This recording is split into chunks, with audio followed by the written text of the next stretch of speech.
Welcome to my channel today for tarot trading. So ಇದೊಂದು general tarot trading ಆಗಿರುತ್ತೆ ಅಷ್ಟೇ. ನಿಮ್ಮ ಲೈಫ್ ಕನೆಕ್ಟ್ ಆದರೆ ರಿಸೀವ್ ಮಾಡ್ಕೊಳ್ಳಿ. 2 ಸೈಡ್ ಲವರ್ಸ್ಗೆ ಮತ್ತು ಮ್ಯಾರೇಜ್ ಸಪ್ರೇಷನ್ ನೋ ಕಾಂಟ್ಯಾಕ್ಟ್ ಅವ್ರಿಗೆ ರೀಡಿಂಗು. ನೋಡುವಂಥ ನನ್ನ ವ್ಯೂವರ್ಸ್ಗೆ ಅವ್ರ ಮನಸ ಪ್ರೀತಿಸೋಂಥ ವ್ಯಕ್ತಿಯಿಂದ ಸಪ್ರೇಷನ್ ಯಾಕಾಯಿತು? ನೋಡುವಂಥ ನನ್ನ ವ್ಯೂವರ್ಸ್ಗೆ ಅವ್ರ ಮನಸ ಪ್ರೀತಿಸೋಂಥ ವ್ಯಕ್ತಿಯಿಂದ ಸಪ್ರೇಷನ್ ಯಾಕಾಯಿತು? ನನ್ನ ವ್ಯೂವರ್ಸ್ಗೂ ಮತ್ತು ಅವ್ರ ಮನಸ ಪ್ರೀತಿಸೋಂಥ ವ್ಯಕ್ತಿಗೂ ಸಪ್ರೇಷನ್ಗೆ ರೀಸನ್ ಏನು? ನನ್ನ ವ್ಯೂವರ್ಸ್ಗೂ ಮತ್ತು ಅವ್ರ ಮನಸ ಪ್ರೀತಿಸೋಂಥ ವ್ಯಕ್ತಿಗೂ ಸಪ್ರೇಷನ್ಗೆ ರೀಸನ್ ಏನು? ಸೊ ನನ್ನ ಚಾನಲ್ ಯಾರೆಲ್ಲ ಲೈಕ್ ಮಾಡಿ, ಶೇರ್ ಮಾಡಿ, ಸಬ್ಸ್ಕ್ರೈಬ್ ಮಾಡ್ಕೊಳ್ಳಿ. ರೀಸನ್ ಏನಂದರೆ, ನಿಮ್ಮ ಮನಸ ಪ್ರೀತಿಸೋಂಥ ವ್ಯಕ್ತಿ ನಿಮ್ಮನ್ನು ನೆಗ್ಲೆಕ್ಟ್ ಮಾಡಿರೋದು. ಫಸ್ಟ್ ರೀಸನ್ನೇ ಅದೇ. ಅದು ಯಾರಿಗೋಸ್ಕರ ನಿಮ್ಮನ್ನು ನೆಗ್ಲೆಕ್ಟ್ ಮಾಡಿದ್ರು, ಯಾರಿಗೋಸ್ಕರ ಅವಾಯ್ಡ್ ಮಾಡಿದ್ರು ಅನ್ನೋದನ್ನೇ ಇವಾಗ ತಿಳ್ಕೊಬೋದು. ಒಂದು ವೇಳೆ ನೀವು 2 ಸೈಡ್ ಲವರ್ಸ್ ಆಗಿದ್ದರೆ, ನೀವು ಪ್ರೀತಿಸಿದಂಥ ಹುಡುಗಿ ಅವ್ರ ತಂದೆ ತಾಯಿ ಅಥವಾ ಹುಡುಗನ ತಂದೆ ತಾಯಿ ಯಾರಾದರೂ ಆಗಿರ್ಬೋದು. ನಿಮ್ಮ ಒಂದು ಆಪೋಸಿಟ್ ಜೆಂಡರ್ ಇರ್ತಾರಲ್ಲ, ಅವ್ರನ್ನ ನೋಡ್ಕೊಳ್ಳಿ. ಮೇಲ್ ನೋಡ್ತಾರೆ ಫೀಮೇಲ್ಗೆ, ಫೀಮೇಲ್ ನೋಡ್ತಾರೆ ಮೇಲ್ಗೆ. ಸೊ ನೀವು ಪ್ರೀತಿಸೋಂಥ ನಿಮ್ಮ ಮನಸ್ಸಲ್ಲಿರೋಂಥ ವ್ಯಕ್ತಿ, ನೀವು ಅವ್ರನ್ನ ತುಂಬ ಇಷ್ಟಪಡ್ತಾಯಿದ್ರಿ, ತುಂಬ ಗೌರವ ಕೊಡ್ತಾಯಿದ್ರಿ, ತುಂಬ ಎಲ್ಲ ಅಂದರೆ ಕಾಲ್ಸ್ ಹೆವಿ ಮಾಡೋದು, ಮೆಸೇಜ್ ಮಾಡೋದು, ಅವ್ರನ್ನ ಫಾಲೋ ಮಾಡೋದು ಎಲ್ಲ ಮಾಡ್ತಾಯಿದ್ರಿ. ಬಟ್ ಆದರೆ ನೋಡಿ, ಈ ವ್ಯಕ್ತಿ ನಿಮ್ಮ ಮಾತನ್ನು ಕೇಳದೆ ಮುಂದೆ ಹೋದ್ರೆ, ಅಂದರೆ ನಿಮ್ಮನ್ನು ನೆಗ್ಲೆಕ್ಟ್ ಮಾಡೋದು. ಒಂದು ವೇಳೆ ಹಸ್ಬೆಂಡ್ ಆ್ಯಂಡ್ ವೈಫ್ ಆಗಿದ್ದರೆ, ನಿಮ್ಮಿಬ್ಬರು ಮಧ್ಯೆ ಫ್ಯಾಮ್ಲಿಯಲ್ಲಿ ಯಾವಾಗಲೂ ಜಗಳ. ಯಾಕೆ ಜಗಳ ಆಗ್ತಾಯಿದೆ ರೀಸನ್ ಗೊತ್ತಿಲ್ಲ. ಅಲ್ಲಿ ಏನಾದರೂ ಥರ್ಡ್ ಪಾರ್ಟಿ ಸಿಚುಯೇಷನ್ ಬಂದಿರುತ್ತೆ, ಇನ್ನೊಬ್ಬ ಪರ್ಸನ್ ಬಂದಿರ್ತಾರೆ, ರೊಮ್ಯಾಂಟಿಕ್ ಥರ್ಡ್ ಪರ್ಸನ್ ಬಂದಿರ್ತಾರೆ. ಅಥವಾ ನೀವು ಇಬ್ಬರು ಗಂಡ ಹೆಂಡತಿ ಆಗಿದ್ರೆ ಅಂದ್ಕೊಳ್ಳಿ, ನಿಮ್ಮಿಬ್ಬರ ಮಧ್ಯೆ ಇನ್ನೊಬ್ಬ ಹುಡುಗಿನೋ ಅಥವಾ ಹುಡುಗನ ಯಾರೊಬ್ಬರು ಬಂದಿರ್ತಾನೆ ಅಂತಿಕೋ.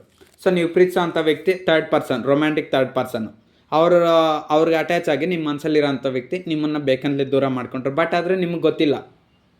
ಇನ್ನು ಕೆಲವ್ರಿಗೆ ಜಾಬ್ಗೋಸ್ಕರ ಆಗಿರುತ್ತೆ, ಫೈನಾನ್ಸು ದುಡ್ಡುಗೋಸ್ಕರ ಆಗಿರುತ್ತೆ, ಅಥವಾ ಹಣದ ವಿಚಾರ, ಆಸ್ತಿ ವಿಚಾರ, ಅಥವಾ caste, personal problems, health issues, mental problems, ಅಥವಾ ಇನ್ನೇನಾದರೂ ಫೈನಾನ್ಷಿಯಲ್ ಪ್ರಾಬ್ಲಮ್ಸು. ಬಟ್ ಆದರೆ ಒಂದಂತೂ ನಿಜ, ಏನೋ ಒಂದು ರೀಸನ್ಗೋಸ್ಕರ ನಿಮ್ಮ ಮನಸ್ಸಲ್ಲಿರೋಂಥ ವ್ಯಕ್ತಿ ನಿಮ್ಮನ್ನು ಬೇಕಂತಲೇ ದೂರ ಮಾಡಿಕೊಂಡ್ರು. ಸೊ ಅವ್ರನ್ನ ಇಷ್ಟಪಟ್ಟು ನಿಮ್ಗೆ ಸಾಕಾಯಿತು. ಅವ್ರನಿಂದ ಯಾವುದೇ ಥರ ರಿಪ್ಲೈ ಬಂದಿಲ್ಲ. ಅಂದರೆ 1 ದಿವಸ ನೋಡ್ತೀರಾ, 2 ದಿವಸ ನೋಡ್ತೀರಾ, ಡೈಲಿ ಅವ್ರು ನಿಮ್ಮನ್ನು ನೆಗ್ಲೆಕ್ಟ್ ಮಾಡೋದಕ್ಕೆ ಸ್ಟಾರ್ಟ್ ಮಾಡಿದರು. ಎಲ್ಲಿವರೆಗೂ ಮಾಡೋಕ್ಕೆ ಸ್ಟಾರ್ಟ್ ಮಾಡಿದರು? ನೀವೇ ಅವರಿಂದ ದೂರ ಆಗೋವರೆಗೂ ಸ್ಟಾರ್ಟ್ ಮಾಡಿದರು. ಯಾಕಂದರೆ ನಿಮ್ಮ ಮನಸ ಪ್ರೀತಿಸೋ ಅಂಥ ವ್ಯಕ್ತಿ ನಿಮ್ಮನ್ನು ತುಂಬ ಇಷ್ಟಪಡ್ತಾ ಇದ್ದಾರೆ. ಈಗ ನೀವು ದೂರ ಆದ್ರೇನೆ ಅಲ್ವಾ ಅವ್ರಿಗೆ ಥರ್ಡ್ ಪಾರ್ಟಿ ಸಿಚುಯೇಷನ್ ಜೊತೆ ಅಟ್ಯಾಚ್ ಆಗೋಕ್ಕಾಗೋದು. ಸೊ ಅದು ಫ್ಯಾಮ್ಲಿ ಆದರೂ ಆಗಿರಲಿ, ಫ್ರೆಂಡ್ಸ್ ಆದರೂ ಆಗಿರಲಿ. ಫ್ಯಾಮ್ಲಿ ಬಿಡಿ, ಫ್ಯಾಮ್ಲಿ ಯಾವತ್ತು ತಂದೆ ತಾಯಿ ಮಾತು ಕೇಳ್ತಾರೆ, ಅವರು ಹೊರಟೋಗ್ತಾರೆ, ಅದೆಲ್ಲ ಕಾಮನ್ನು. ಬಟ್ ಆದರೆ ನಿಮ್ಮನ್ನೇ ನೆಗ್ಲೆಕ್ಟ್ ಮಾಡೋದಿದೆಯಲ್ಲ, ಅದು ಮಹಾ ದೊಡ್ಡ ಅಪರಾಧ. ಅಂಥವ್ರು ನಿಮ್ಮನ್ನು ಏನಕ್ಕೆ ಪ್ರೀತಿ ಮಾಡಬೇಕಾಯ್ತು, ನಿಮ್ಮ ಮನಸ ಪ್ರೀತಿಸೋ ಅಂಥ ವ್ಯಕ್ತಿ? ಸೊ ಅದಕ್ಕೋಸ್ಕರ ಇವಾಗ ಫೀಲ್ ಆಗ್ತಾ ಇದ್ದಾರಲ್ಲ, ನೋಡೋಣ ನಿಮ್ಮ ಬಗ್ಗೆ. ಓಕೆ, ನನ್ನ ವ್ಯೂವರ್ಸ್ನ ಇಷ್ಟೊಂದು ನೆಗ್ಲೆಕ್ಟ್ ಮಾಡಿದವ್ರು ಅವ್ರ ಮನಸ ಪ್ರೀತಿಸೋ ಅಂಥ ವ್ಯಕ್ತಿ, ಇವಾಗಾದರೂ ನನ್ನ ವ್ಯೂವರ್ಸ್ನ ಮಿಸ್ ಮಾಡ್ಕೊತಿದಾರ ಇಲ್ವಾ? ನನ್ನ ವ್ಯೂವರ್ಸ್ನ ಅವ್ರ ಮನಸ ಪ್ರೀತಿಸೋ ಅಂಥ ವ್ಯಕ್ತಿ ಇವಾಗ ಮಿಸ್ ಮಾಡ್ಕೊತಿದಾರ. ನನ್ನ ವ್ಯೂವರ್ಸ್ನ ಅವ್ರ ಮನಸ ಪ್ರೀತಿಸೋ ಅಂಥ ವ್ಯಕ್ತಿ ಇವಾಗ ಮಿಸ್ ಮಾಡ್ಕೊತಿದಾರ.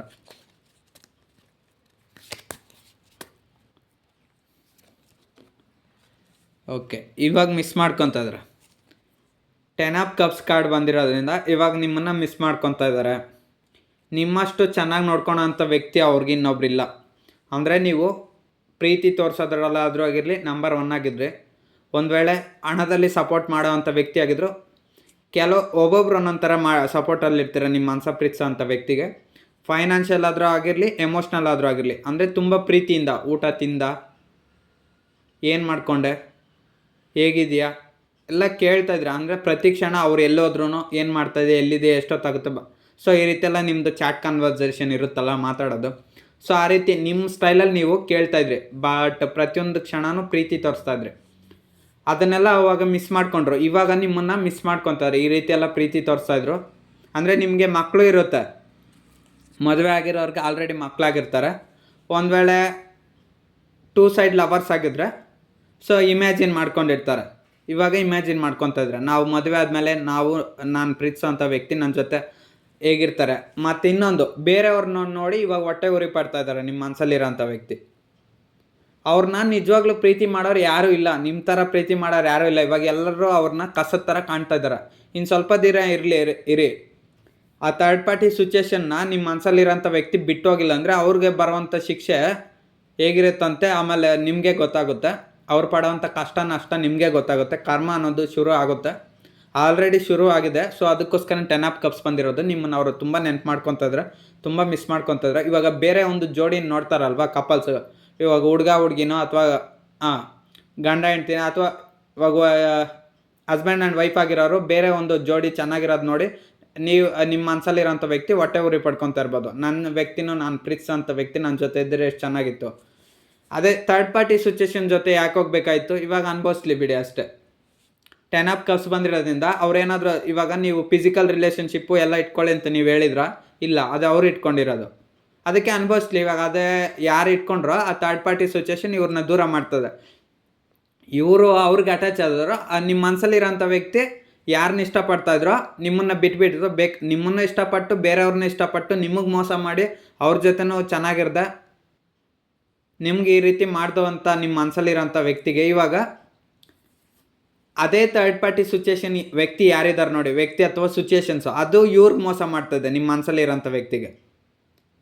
ಅದೇ ಥರ್ಡ್ ಪಾರ್ಟಿ ಸಿಚುವೇಶನ್ನಿಂದ ನಿಮ್ಮ ಮನಸ್ಸಲ್ಲಿರೋಂಥ ವ್ಯಕ್ತಿಗೆ ಮೋಸ ಆಗ್ತಾಯಿದೆ. ಅವರು ಇನ್ನೊಬ್ಬರನ್ನ ಆಯ್ಕೆ ಮಾಡಿಕೊಂಡು ಅವ್ರನ್ನ ಮೇಂಟೈನ್ ಮಾಡ್ಕೊತಾ ಇದ್ದಾರೆ ಅಷ್ಟೇ. ಅವ್ರವ್ರು ಮಾಡಿದ ಕಷ್ಟ ಅವ್ರಿಗೆ. ಇವಾಗ ನಿಮ್ಮ ಮನಸ್ಸಲ್ಲಿರೋಂಥ ವ್ಯಕ್ತಿನೇ ನಿಮ್ಮ ಕಡೆಯೂ ಇಲ್ಲ, ಅವ್ರ ಕಡೆಯೂ ಇಲ್ಲ, ಹೋಗ್ತಾರೆ ಅಷ್ಟೇ. ಇನ್ನು ಸ್ವಲ್ಪ ದಿವಸ ನೋಡಿ ಅಷ್ಟೇ. ನಿಮ್ಗೂ ಅವ್ರಿಗೇನಾದರೂ ಯೂನಿಯನ್ ಆಗಿಲ್ಲ ಎಂದಿಲ್ಲ ಅಂದರೆ ಅಷ್ಟೇ, ಅವ್ರ ಕಷ್ಟ ಅವ್ರ ನೋವು ಅವ್ರು ಅನುಭವಿಸ್ತಾ ಇರ್ತಾರೆ. ಬಟ್ ಅದೇ ದೇವರು ಒಂದು ಅವಕಾಶ ಕೊಡ್ತಾ ಇದ್ದಾನೆ. 10 ಆಫ್ ಕಪ್ಸ್ ಬಂದಿರೋದ್ರಿಂದ ಅವ್ರಿಗೆ ಇವಾಗ ನೆನ್ಪು ಮಾಡ್ತಾ ಇದ್ದಾನೆ. ನೋಡಪ್ಪ, ನಿಮ್ಮ ಮನಸ್ಸ ಪ್ರೀತಿಸೋ ಅಂಥ ವ್ಯಕ್ತಿ ಹಿಂದೆ ಹೋಗು, ಅವರು ಚೆನ್ನಾಗಿ ನೋಡ್ಕೊತಾರೆ ಅಂತ ಹೇಳ್ತಾ ಇದ್ದಾರೆ. ಅರ್ಥ ಆಗ್ತದೆ. ಎಲ್ಲ ಗೊತ್ತಿದ್ದು ತಪ್ಪು ಮಾಡ್ತಾರೆ ಅನ್ನೋದಿದೆ ನೋಡಿ ಗಾದೆ, ಅದೇ ರೀತಿ ನಿಮ್ಮ ಮನಸ್ಸಲ್ಲಿರೋಂಥ ವ್ಯಕ್ತಿ ಮಾಡ್ತಾರದು. ಅವ್ರಿಗೆ ಗೊತ್ತಿದೆ ನೀವೇ ಅವ್ರನ್ನ ಚೆನ್ನಾಗಿ ನೋಡ್ಕೊಳೋದು ಇಷ್ಟಪಡೋದು ಎಲ್ಲ ಗೊತ್ತಿದೆ. ಬಟ್ ಆದರೆ ಎಲ್ಲ ಗೊತ್ತಿದ್ರೂ ಅವ್ರು ಬೇಕಂತಲೇ ತಪ್ಪು ಮಾಡ್ತಾರದು. ನೀವಿಲ್ಲದೆ ಅವ್ರು ಹ್ಯಾಪಿಯಾಗಿರಲ್ಲ, ಖುಷಿಯಾಗಿರಲ್ಲ, ಎಲ್ಲ ಗೊತ್ತಿದೆ. ಅದೇ ಕ್ಷಣಿಕ ಸುಖಕ್ಕೋಸ್ಕರ ಅಂತ ಹೇಳೋರಲ್ವಾ, ಸ್ವಲ್ಪ ದುಡ್ಡುಗೋಸ್ಕರನೋ ಸ್ವಲ್ಪ ಹ್ಯಾಪಿನೆಸ್ಗೋಸ್ಕರನೋ ಜೀವನ ಪೂರ್ತಿ ಹಾಳು ಮಾಡ್ಕೊಳೋದು ನಿಮ್ಮ ಮನಸ್ಸಲ್ಲಿರೋಂಥ ವ್ಯಕ್ತಿ.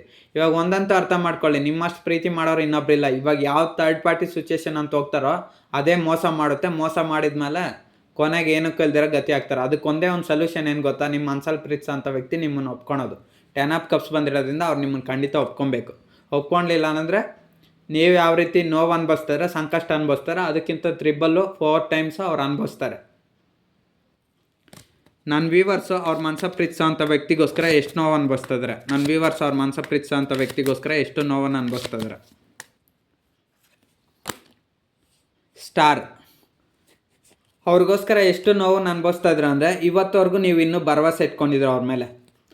ಇನ್ನಾದರೂ ಬರ್ತಾರೇನೋ ಅವ್ರು ನನ್ನ ಲೈಫಲ್ಲಿ, ಮತ್ತೆ ನನಗೆ ಏನಾದರೂ ಕಾಲರ್ ಮೆಸೇಜ್ ಮಾಡ್ತಾರಾ, ಅಕ್ಸೆಪ್ಟ್ ಮಾಡ್ತಾರಾ, ನನಗೋಸ್ಕರ ವೆಯ್ಟ್ ಮಾಡ್ತಾಯಿದ್ರಾ, ಅಥವಾ ನನ್ನ ನೆನಪಿದೆಯಾ, ಪ್ರತಿಯೊಂದು ಕ್ಷಣ ನೀವು ಯೋಚನೆ ಮಾಡ್ತಾಯಿದ್ದೀರಾ.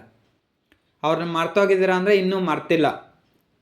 ಅವ್ರು ಬರ್ತಾರೆ ಅಂತ ಇನ್ನೂ ವೆಯ್ಟ್ ಮಾಡ್ತಾರೆ. ಎಲ್ಲೋ ಒಂದು ಕಡೆ ಓಪಿದೆ, ನಿಮಗೆ ನಂಬಿಕೆ ಅನ್ನೋದಿದೆ. ಬಟ್ ಏನು ಮಾಡೋಕ್ಕಾಗುತ್ತೆ ಹೇಳಿ. ತಪ್ಪು ನೀವು ಮಾಡಿದರೆ ಏನೋ ಕ್ಷಮಿಸ್ಬೋದು, ಏನೋ ಸರಿಪಡಿಸ್ಕೊಂಬ ಅಂತ ಹೇಳ್ಬೋದು. ಬಟ್ ನಿಮ್ಮ ಮನಸ್ಸಲ್ಲಿರೋಂಥ ವ್ಯಕ್ತಿ ತಪ್ಪು ಮಾಡ್ತಾರದು. ಎಲ್ಲ ಗೊತ್ತಿದ್ದು ತಪ್ಪು ಮಾಡೋರ್ಗೆ ಏನು ಹೇಳೋಕ್ಕಾಗುತ್ತೆ ಹೇಳಿ. ಅಷ್ಟೇ, ದೇವರೇ ತಕ್ಕ ಪಾಠ ಕಲಿಸ್ಬೇಕಷ್ಟೇ. ನನ್ನ ವ್ಯೂವರ್ಸ್ಗೆ ಅವ್ರ ಮನಸ್ಸ ಪ್ರೀತಿಸೋ ಅಂಥ ವ್ಯಕ್ತಿ ಕಾಲರ್ ಮೆಸೇಜ್ ಮಾಡಲ್ಲ.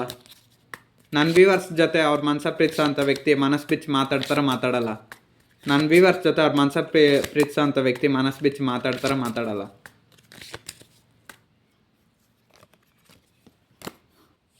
ಓಕೆ ನೋಡಿ, ಅದೇ ಬರ್ತಾಯಿದೆ.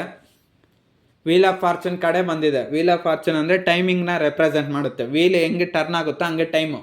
ಇವಾಗ ನೀವು ಎಷ್ಟು ನೋವು ಅನುಭವಿಸ್ತಾರ ಅದೇ ನೋವು ಅವ್ರಿಗೆ ರಿಪೀಟ್ ಆಗುತ್ತೆ.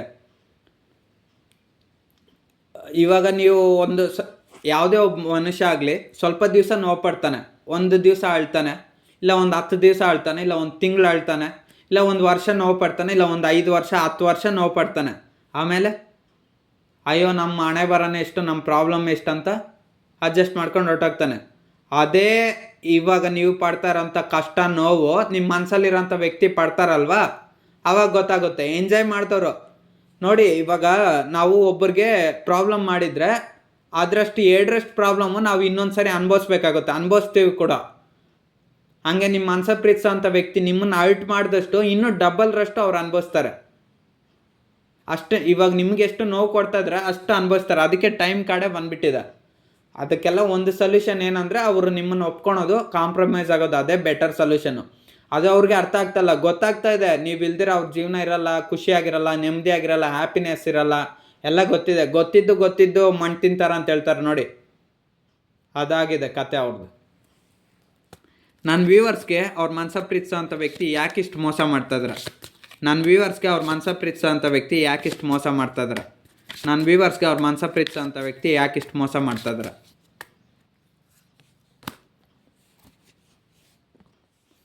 ನೋಡಿ, ಯಾಕಿಷ್ಟು ಮೋಸ ಮಾಡ್ತಾಯಿದ್ದಾರೆ ಅಂದರೆ ಮೌನವಾಗಿದ್ದಾರೆ. ಕ್ವೀನ್ ಆಫ್ ಸಾರ್ಟ್ಸ್ ಬಂದಿರೋದ್ರಿಂದ ನಿಮಗೆ ಎದುರುತ್ತರ ಕೊಡೋದು ಜಾಸ್ತಿ ನಿಮ್ಮ ಮನಸ್ಸಲ್ಲಿರೋಂಥ ವ್ಯಕ್ತಿ.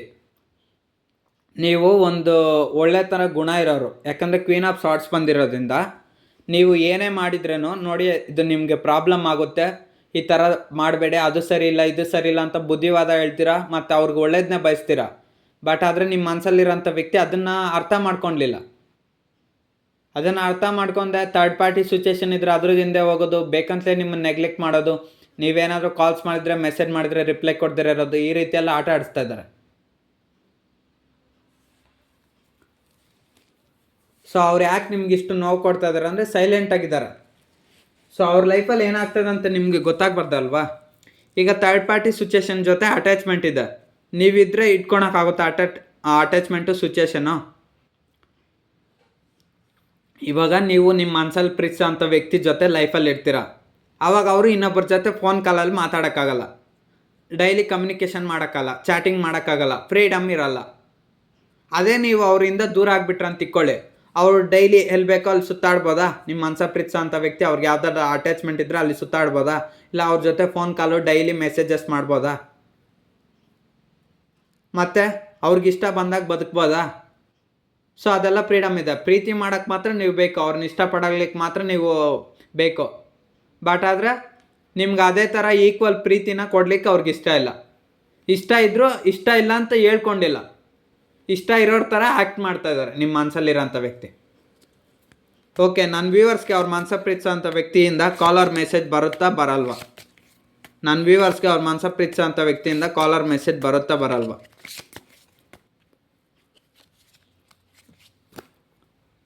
ಓಕೆ, ಕ್ವೀನ್ ಆಫ್ ಕಪ್ಸ್ ನೋಡಿ, ಅವರು ಕಾಲರ್ ಮೆಸೇಜ್ ಮಾಡ್ತಾರಂದರೆ ನಿಮ್ಮನ್ನು ಇಷ್ಟಪಡ್ತಾಯಿದ್ರೆ, ತುಂಬ ಪ್ರೀತಿ ಮಾಡ್ತಾಯಿದ್ರೆ ಕಾಲರ್ ಮೆಸೇಜ್ ಮಾಡ್ತೀನಿ ಅಂತಲೇ ಹೇಳ್ತಾ ಇದ್ದಾರೆ. ಕ್ವೀನ್ ಆಫ್ ಕಪ್ಸ್ ಕಾರ್ಡ್ ಬಂದಿರೋದ್ರಿಂದ ಎಸ್, ಇವತ್ತಲ್ಲ ನಾಳೆ ಮಾಡೇ ಮಾಡ್ತೀನಿ ಅಂತ ಹೇಳ್ತಾರೆ. ಅದೇ ಯಾವಾಗ ಮಾಡ್ತಾರೆ ಅಂದರೆ ಅಲ್ಲಿದೆಯಲ್ಲ ನಿಮ್ಮ ಮನಸ ಪ್ರೀತಿಸೋ ಅಂಥ ವ್ಯಕ್ತಿ, ಥರ್ಡ್ ಪಾರ್ಟಿ ಸಿಚುವೇಶನ್, ಅದರ ಅಟ್ಯಾಚ್ಮೆಂಟಲ್ಲಿರೋವರೆಗೂ ಅದು ಫೈನಾನ್ಷಿಯಲ್ ಆಗಿ ಸಪೋರ್ಟ್ ಮಾಡ್ತಾ ಇರ್ಬೋದು ಅವರು, ಅಥವಾ ಅವ್ರಿಗೆ ನಿಮ್ಮ ಮನಸ್ಸಲ್ಲಿ ಪ್ರೀತಿಸೋ ಅಂಥ ವ್ಯಕ್ತಿನೇ ಅವ್ರಿಗೆ ತುಂಬ ಅಟ್ಯಾಚ್ ಆಗಿರ್ಬೋದು. ಅದು ಪೇರೆಂಟ್ಸ್ ಆದರೂ ಆಗಿರಲಿ, ಫ್ರೆಂಡ್ಸ್ ಆದರೂ ಆಗಿರಲಿ, ಫ್ಯಾಮಿಲಿ ಆಗಿದ್ರೂ ಆಗಿರಲಿ, ರಿಲೇಟಿವ್ಸ್ ಆದರೂ ಆಗಿರಲಿ, ಬಂಧು ಮಿತ್ರರನ್ನಾಗಿರಲಿ, ಫ್ರೆಂಡ್ಶಿಪ್ಪನ್ನಾಗಿರಲಿ, ಅಥವಾ ಇನ್ನೊಬ್ಬ ರೊಮ್ಯಾಂಟಿಕ್ ಥರ್ಡ್ ಪಾರ್ಟಿ ಏನಾಗಿರಲಿ, ಅವ್ರ ಹತ್ರ ಅಟ್ಯಾಚ್ ಆಗಿದ್ದಾರೆ. ಅದಕ್ಕೋಸ್ಕರ ನಿಮ್ಮ ಮನಸ ಪ್ರೀತಿಸೋ ಅಂಥ ವ್ಯಕ್ತಿ ಆ ಕಡೆನೇ ಇದೆ, ಅವ್ರ ಗಮನ ಇಲ್ಲ, ನಿಮ್ಮ ಕಡೆ ಕಮ್ಮಿ ಆಗಿದೆ. ಬಟ್ ಆದರೆ ನಿಮ್ಮನ್ನು ಇಷ್ಟಪಡ್ತಾ ಇದ್ದಾರೆ ಇಲ್ವಾ ಅಂದರೆ ಇಷ್ಟಪಡ್ತಾ ಇದ್ದಾರೆ. ಕಾಲರ್ ಮೆಸೇಜ್ ಮಾಡ್ತಾರಲ್ಲ ಅಂದರೆ ಮಾಡ್ತೀನಿ ಅಂತ ಹೇಳ್ತಾ ಇದ್ದಾರೆ. ಇನ್ನೂ ಎಷ್ಟು ದಿನಗಳ ಓಕೆ, ಇನ್ನೂ ಎಷ್ಟು ವೆಯ್ಟ್ ಮಾಡಿಸ್ತಾರೆ ನನ್ನ ವ್ಯೂವರ್ಸ್ನ ಅವ್ರ ಮನಸ ಪ್ರೀತಿಸೋ ಅಂಥ ವ್ಯಕ್ತಿ? ನನ್ನ ವ್ಯೂವರ್ಸ್ನ ಅವ್ರ ಮನಸ ಪ್ರೀತಿಸೋ ಅಂಥ ವ್ಯಕ್ತಿ ಇನ್ನೂ ಎಷ್ಟು ವೆಯ್ಟ್ ಮಾಡಿಸ್ತಾರೆ? ನನ್ನ ವ್ಯೂವರ್ಸ್ನ ಅವ್ರ ಮನಸ ಪ್ರೀತಿಸೋ ಅಂಥ ವ್ಯಕ್ತಿ ಇನ್ನೂ ಎಷ್ಟು ವೆಯ್ಟ್ ಮಾಡಿಸ್ತಾರೆ? ನನ್ನ ವ್ಯೂವರ್ಸ್ನ ಅವ್ರ ಮನಸ ಪ್ರೀತಿಸೋ ಅಂಥ ವ್ಯಕ್ತಿ ಇನ್ನೂ ಎಷ್ಟು ವೆಯ್ಟ್ ಮಾಡಿಸ್ತಾರೆ?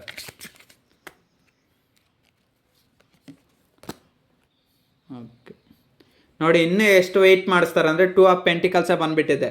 ಖಂಡಿತ ಇದೆ, ನೋಡ್ಕೊಳ್ಳಿ. ನೀವು ಈ ರೀಡಿಂಗ್ ನೋಡ್ತಾರ ನಾನು ಕಂಪಲ್ಸರಿ ಹೇಳ್ತೀನಿ, ನಿಮ್ಮ ಮನಸ ಪ್ರೀತಿಸೋ ಅಂಥ ವ್ಯಕ್ತಿನ ಮಾತ್ರ ನೀವು ನಂಬಕ್ಕೆ ಹೋಗಬೇಡಿ. ಅವ್ರ ಮೇಲೆ ಒಂದು ಕಣ್ಣಿಟ್ಟಿರಿ. ಹಾಗಂತೇಳಿ ಅವ್ರನ್ನ ಬಿಟ್ಬಿಡಿ ಅಂತ ನಾನು ಹೇಳ್ತಾ ಇಲ್ಲ. ಅದೇನಾದರೂ ಥರ್ಡ್ ಪಾರ್ಟಿ ಸಿಚುವೇಶನ್ ಇದ್ದರೆ ಆ ಥರ್ಡ್ ಪಾರ್ಟಿ ಸಿಚುವೇಶನ್ನ ಫಸ್ಟು ನೀವು ದೂರ ಮಾಡೋಕ್ಕೆ ಟ್ರೈ ಮಾಡಿ. ಅದು ಯಾವ ಥರ ಟೆಕ್ನಿಕ್ ಉಪಯೋಗಿಸ್ತೀರೋ, ಅದೇನು ಮಾಡ್ತೀರೋ, ನಿಮ್ಮ ಮನಸ ಪ್ರೀತಿಸೋ ಅಂಥ ವ್ಯಕ್ತಿನ ಅದು ಹೆಂಗೆ ಪಡ್ಕೊಳಕ್ಕೆ ಟ್ರೈ ಮಾಡ್ತೀರೋ ಮಾಡಿ. ಬಟ್ ಆದರೆ ಸುಮ್ಮನೆ ಮಾತ್ರ ಇರೋಕ್ಕೆ ಹೋಗ್ಬೇಡಿ. ಜಾಸ್ತಿ ಬಿಟ್ಟಷ್ಟು ಅವ್ರನಿಂದ ನಿಮ್ಗೆ ಇನ್ನೂ ನೋವಾಗುತ್ತೆ ಅಷ್ಟು ಹೊರ್ತು, ಬೇಕಾದ್ರೆ ನೀವು ತೊಂದರೆ ಕೊಡಿ. ನಿಮ್ಮ ಮನಸ್ಸಲ್ಲಿ ಪ್ರೀತಿಸೋ ಅಂಥ ವ್ಯಕ್ತಿ ಕೂಡ ಅಷ್ಟೇ, ಸ್ವಲ್ಪ ದಿವಸಗಳ ಕಾಲ ನೋವು ಪಟ್ರೂ ಪರವಾಗಿಲ್ಲ, ಅದರಿಂದ ನಷ್ಟ ಏನಿಲ್ಲ. ಮತ್ತು ಥರ್ಡ್ ಪಾರ್ಟಿ ಸಿಚುವೇಶನ್ಗೂ ನೋವಾದ್ರೂ ಪರವಾಗಿಲ್ಲ, ಅದರಿಂದ ನಷ್ಟ ಏನೂ ಇಲ್ಲ. ಅದು ಯಾವ ರೀತಿ ನಷ್ಟ ಆಗಬೇಕು, ಆದರೆ ನೀವೇ ಅವ್ರಿಗೆ ನಷ್ಟಕ್ಕೆ ಕಾರಣ ಅಂತ ಗೊತ್ತಾಗಬಾರ್ದು, ಇಂಡೈರೆಕ್ಟಾಗಿ ಹೊಡಿಬೇಕು. ಇಂಡೈರೆಕ್ಟಾಗಿ ಹೊಡಿ ಅಂದರೆ ಡೈರೆಕ್ಟಾಗಿ ಹೋಗಿ ಹೊಡೆಯೋದು ಅದು ಇದಲ್ಲ, ಮ್ಯಾನಿಫೆಸ್ಟೇಷನ್ ಟೆಕ್ನಿಕ್ಕು. ಸೊ ಅವ್ರಿಗೆ ಪ್ರಾಬ್ಲಮ್ ಆಗೋ ಥರ ಅವರವರೇ ಬೇರೆ ಆಗೋ ಥರ ಆ ರೀತಿ ಮಾಡಬೇಕು. ಟೂ ಆಫ್ ಪೆಂಟಿಕಲ್ಸ್ ಬಂದಿರೋದ್ರಿಂದ ನಿಮ್ಮ ಮನಸ ಪ್ರೀತಿಸೋ ಅಂಥ ವ್ಯಕ್ತಿ ಇನ್ನೂ ಥರ್ಡ್ ಪಾರ್ಟಿ ಸಿಚುವೇಶನ್ಗೆ ಅಟ್ಯಾಚ್ ಆಗಿದ್ದಾರೆ. ಅದಕ್ಕೆ ಅವ್ರು ನಿಮ್ಮ ಹತ್ರ ಬರ್ತಾಯಿಲ್ಲ. ಇನ್ನೂ ಎಷ್ಟು ಕಾಲ ವೆಯ್ಟ್ ಮಾಡಿಸ್ತಾರೆ ಅಂದರೆ ಈ ಟೂ ಆಫ್ ಪೆಂಟಿಕಲ್ಸ್ ಯಾವಾಗವರೆಗೂ ಅವರು ಥರ್ಡ್ ಪಾರ್ಟಿ ಸಿಚುವೇಶನ್ಗೆ ಅಟ್ಯಾಚ್ಮೆಂಟ್ ಆಗಿರ್ತಾರೋ ಅಲ್ಲಿವರೆಗೂ ಅವ್ರು ನಿಮ್ಮ ಸೈಡ್ ಬರೋಲ್ಲ. ಅವ್ರ ತಂದೆ ಆಗಿರ್ಬೋದು, ತಾಯಿ ಆಗಿರ್ಬೋದು, ಅಣ್ಣ ಆಗಿರ್ಬೋದು, ಅಪ್ಪ ಅಮ್ಮ ಅಕ್ಕ ಯಾರಾದರೂ ಆಗಿರ್ಬೋದು, ಇದು ಮದುವೆ ಆಗ್ಲಿಕ್ಕೆ ನಿಮಗೆ ಪ್ರಾಬ್ಲಮ್ಮು ಇಲ್ಲ. Job, career, personal problems, health problems, mental problems ಅದು. ಇಲ್ಲಾಂದರೆ ಇನ್ನೊಬ್ರಿಗೆ ಇರ್ತಾರೆ ರೊಮ್ಯಾಂಟಿಕ್ ಥರ್ಡ್ ಪರ್ಸನ್ನು, ಅವ್ರ ಜೊತೆ ಡೈಲಿ ಫಿಸಿಕಲ್ ಕನೆಕ್ಷನು ಅದು ಇದು ಇಟ್ಕೊಳೋದು ಅದು ಇರುತ್ತೆ ವ್ಯವಹಾರ. ಸೊ ಈ ರೀತಿಯೆಲ್ಲ ಇರುತ್ತೆ. ನಾನು ಓಪನ್ ಆಗಿ ಹೇಳ್ಬಾರ್ದು ಈ ರೀಡಿಂಗಲ್ಲಿ, ಲೈವಲ್ಲಿ, ಇದರಲ್ಲಿ ಚಾನಲಲ್ಲಿ. ಬಟ್ ಆದರೆ ಇನ್ನು ಹೇಳ್ದಿರಿದ್ರೆ ಅವಕಾಶ ಆಗಲ್ಲ, ನೀವು ತಿಳ್ಕೊಳ್ಳಿ. ಬಟ್ ಆದರೆ ನಿಮ್ಮ ಮನಸ್ಸಲ್ಲಿರೋಂಥ ವ್ಯಕ್ತಿ ಟ್ರೂ ಆಗಿದ್ದಾರೆ, ಜೆನ್ಯನ್. ಹೌದು, ಟ್ರೂ ಆಗಿದ್ದಾರೆ.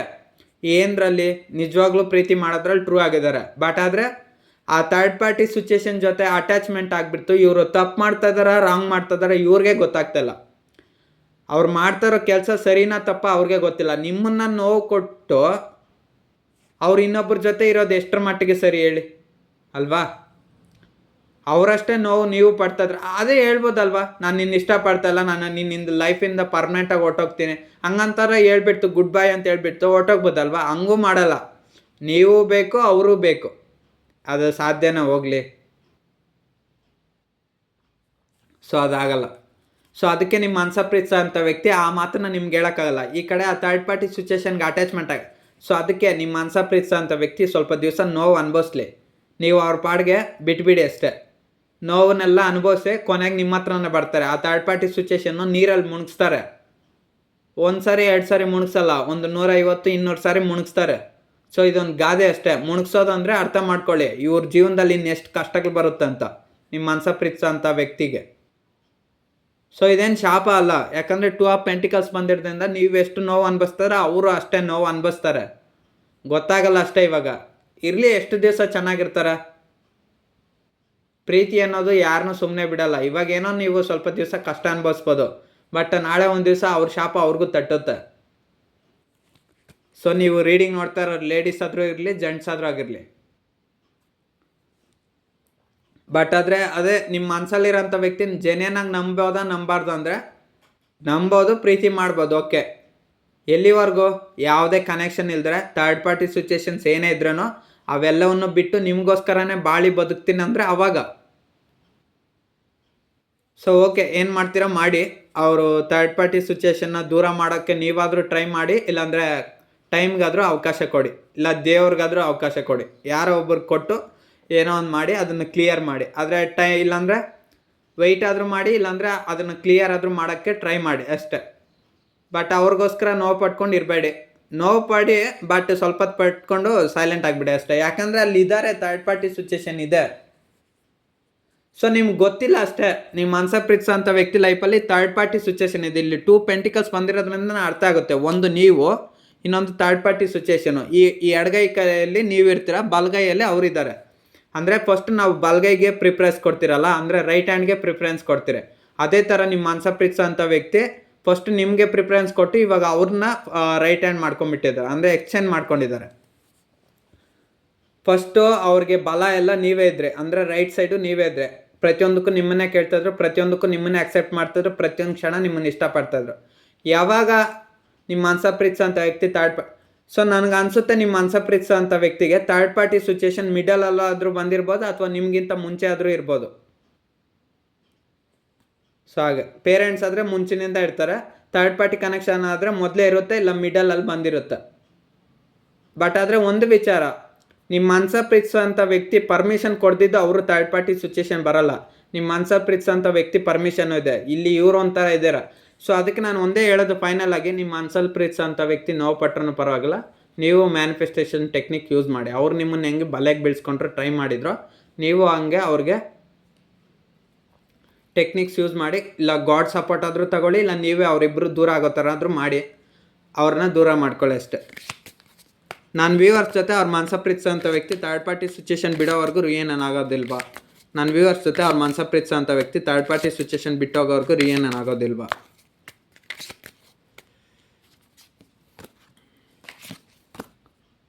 Okay, queen of pentacles. Okay, ನಿಮ್ಮ ಮನ್ಸಲ್ಲಿ ಪ್ರೀತಿಸೋ ಅಂಥ ವ್ಯಕ್ತಿ ನಿಮ್ಗೆ ಸಿಗಬೇಕಂದ್ರೆ ಅದೇ ಆ ಥರ್ಡ್ ಪಾರ್ಟಿ ಸಿಚುವೇಶನ್ ಬಿಡೋವರೆಗೂ ರೀಯೂನಿಯನ್ ಅನ್ನೋದು ಆಗೋದಿಲ್ಲ. ಅದು ಬಿಟ್ಟು ಹೋಗ್ಬೇಕು, ಆವಾಗಲೇ ನಿಮಗೆ ಒಂದಾಗಕ್ಕೆ ಸ್ಟಾರ್ಟ್ ಆಗೋದು. ಸೊ ಏನು ಮಾಡ್ತೀರಾ ಮಾಡಿ, ರೀಡಿಂಗ್ ಕನೆಕ್ಟ್ ಆದರೆ ರಿಸೀವ್ ಮಾಡ್ಕೊಳ್ಳಿ, ಅದರ್ವೈಸ್ ಸ್ಕಿಪ್ ಮಾಡಿ. ಥರ್ಡ್ ಪಾರ್ಟಿ ಸಿಚುವೇಶನ್ ದೂರ ಆಗೋವರೆಗೂ ಯಾರೇನು ಮಾಡೋಕ್ಕಾಗಲ್ಲ. ಸೊ ಇದೊಂದು ಜನರಲ್ ಟ್ಯಾರೋ ಟ್ರೇಡಿಂಗ್ ಅಷ್ಟೇ. ನಿಮ್ಮ ಲೈಫಿಗೆ ಕನೆಕ್ಟ್ ಆದರೆ ರಿಸೀವ್ ಮಾಡ್ಕೊಳ್ಳಿ.